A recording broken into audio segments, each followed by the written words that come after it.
వాక్య ధ్యానం కొరకు 115వ కీర్తన 13వ చరణంలో రాయబడిన వాక్యాన్ని చదువుకుందాం. పిన్నలనేమి పెద్దలనేమి తన యందు భయభక్తులు గలవారిని యెహోవా ఆశీర్వదించును. చదవబడిన ఈ వాక్య భాగంలోని దీవెన నా ప్రియులకు మీరందరూ పొందుదురుగాక. వాక్య ధ్యానం కొరకై ప్రార్థన. ప్రేమ కలిగిన మా తండ్రి, మీకు వందనాలు.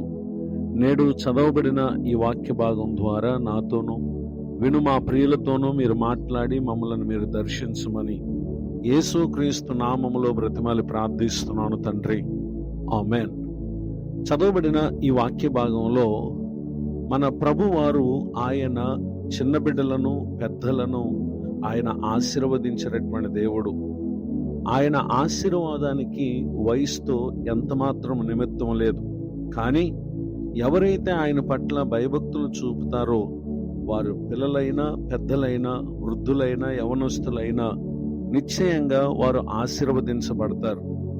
పరిశుద్ధ గ్రంథంలో రాయబడినటువంటి ఒక సంగతిని మనం పరిశీలన చేసినట్లయితే 2వ దినవృత్తాంతములు 34వ అధ్యాయము మొదటి 2 వచనాలలో రాయబడినటువంటి వాక్య భాగం ఈ విధంగా ఉంది. యోషియా ఏలన ఆరంభించినప్పుడు 8 ఏండ్ల వాడై యెరూషలేములో 31 సంవత్సరము ఏలెను. అతడు యెహోవా దృష్టికి నీతిని అనుసరించుచు కుడికైనను ఎడమకైనను తొలగకుండా తన పితరుడైన దావీదు చూపిన ప్రవర్తనకు సరిగా ప్రవర్తించెను. 3వ వచనంలో తన ఏలుబడి యందు 8వ సంవత్సరమున తాను ఇంకను బాలుడై ఉండగానే అతడు తన పితరుడైన దావీదు యొక్క దేవుని యొద్ద విచారించుటకు అతడు పూనుకొనినటువంటి వ్యక్తిగా ఉండి యెరూషలేమును పవిత్రము చేయ ఆరంభించినటువంటి వ్యక్తిగా ఉండుటను ఇక్కడ మనం గమనించగలం. ఈ మాటలు వింటున్నటువంటి నా ప్రియ సహోదరి సహోదరులు, 8 సంవత్సరాల వయసులోనే యోషియా యెరూషలేములో యూదా ప్రజలకు రాజయ్యాడు. 31 సంవత్సరములు అతడు పరిపాలన చేశాడు. తన పరిపాలన అంతట్లో కూడా తన పితరుడైనటువంటి దావీదు దేవుని పట్ల ఏ విధమైనటువంటి భయభక్తులను కనపరిచాడో అదే విధమైనటువంటి భయభక్తులను అతడు కనపరచడం మనం గమనించగలం. అంత మాత్రమే కాక 2వ దినవృత్తాంతంలో 34వ అధ్యాయము 33వ వచనంలో రాయబడినటువంటి 2వ వాక్య భాగంలో ఇశ్రాయేలీయులందరూ తమ దేవుడైన యెహోవాను సేవించునట్లు చేసెను. అతని దినములన్నీ వారు తమ పితరుల దేవుడైన యెహోవాను అనుసరించుట మానలేదు అనేటటువంటి విషయాన్ని కూడా ఇక్కడ మనం చూస్తూ ఉన్నాం. 2వ దినవృత్తాంతములు 35వ అధ్యాయము 26, 27 వచనాల్లో యోషియా చేసిన ఇతర కార్యములన్నిటిని గూర్చియు యెహోవా ధర్మశాస్త్ర విధులను అనుసరించి అతడు చూపిన భయభక్తులను గూర్చియు అతడు చేసిన సమస్త క్రియలను గూర్చియు ఇశ్రాయేలు యూదా రాజుల గ్రంథమందు రాయబడి ఉన్నటువంటి విషయాలను ఇక్కడ మనం చూస్తూ ఉన్నాం. నిజమే, అతడు చిన్నతనం నుండి ప్రభు పట్ల చూపినటువంటి భయభక్తులే అంతటి ఆశీర్వాదానికి అది కారణమై ఉంది అనేటటువంటి విషయాన్ని తెలియచేయటానికి సంతోషిస్తున్నాను.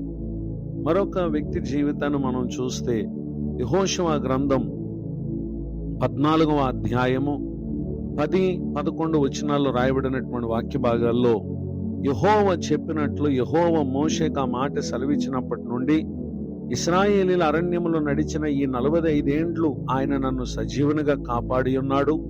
ఇదిగో నేను ఇప్పుడు 85 ఏండ్ల వాడను.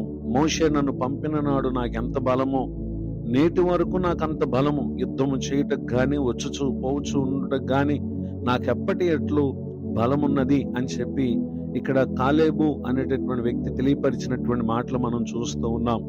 కారణం ఏంటి అనంటే 8వ వచనంలో 2వ వాక్య భాగంలో నేను నా దేవుడని యెహోవాను నిండు మనసుతో అనుసరించితిని అని చెప్పి అతడు తెలియజేస్తా ఉన్నాడు. అనగా ప్రభు పట్ల తాను చూపినటువంటి భయభక్తులను ఇక్కడ మనం చూస్తూ ఉన్నాం. దానికి కారణంగానే అతనికి 45 సంవత్సరాల వయసులో ఎంత బలం ఉందో 85 సంవత్సరాల వయసులో కూడా తనకు అంతే బలం ఉందనేటటువంటి విషయాన్ని ఇక్కడ తెలియచేయటం మనం గమనించగలం. అదే రీతిగా దేవుడు మరి ఇశ్రాయేలీలకు అనగా ఐగుప్తు దేశంలో బయలుదేరినటువంటి వారికి ఆయన ఇచ్చినటువంటి వాగ్దానంలో ఇతడు వాగ్దానమును పొందినటువంటి వ్యక్తిగా ఉండటం మనం గమనించగలం. 14వ అధ్యాయం 13వ వచనంలో యెఫున్నె కుమారుడైన కాలేబు ఇశ్రాయేల్ దేవుడైన యెహోవా నిండు మనసుతో అనుసరించిన వాడు గనుక యెహోషువ అతన్ని దీవించి అతనికి హెబ్రోనును స్వాస్థ్యముగా ఇచ్చెను అనేటటువంటి విషయాన్ని ఇక్కడ మనం చూస్తూ ఉన్నాం. ఈ మాటలు వింటున్నటువంటి నా ప్రియ సహోదరి సహోదరులు, దేవుడు ఆశీర్వదించటానికి వయసుతో పని లేదు. ఎందరైతే తమ జీవిత కాలమందు దేవుని పట్ల భయమును భక్తిని కనుపరుస్తారో నిశ్చయముగా యోషియా ఆశీర్వదించబడినట్లు, కాలేబు ఆశీర్వదింపబడినట్లు ఆయన ప్రతి ఒక్కరిని కూడా ఆశీర్వదించేటటువంటి దేవుడే.